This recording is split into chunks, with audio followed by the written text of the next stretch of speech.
Boolean values. Boolean values.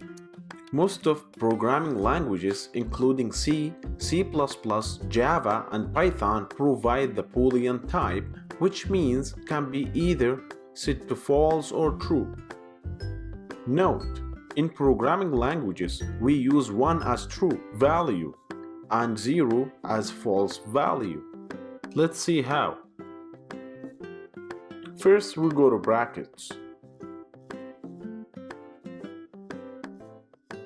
So, in here is just a comment.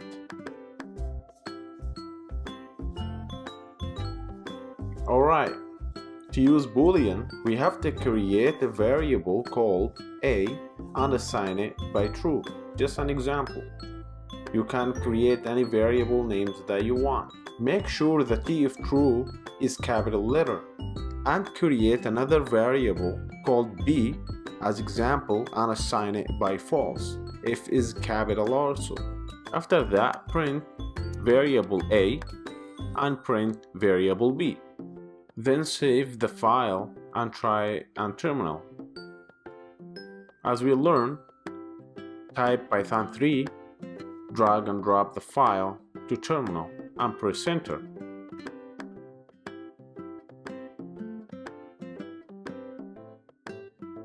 So now you can see the output here, true and false.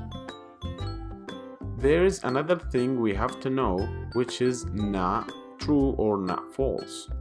So, to use not, create any variable name such as a equal not true. T is capital also. In this case, not true means false. Also, create a variable called b as example and do the same thing, not false, which means true. Alright, so print a and print b and try them on terminal. Don't forget to save the file before trying on terminal. As you can see here, the result became opposite. Very good. Thanks for watching.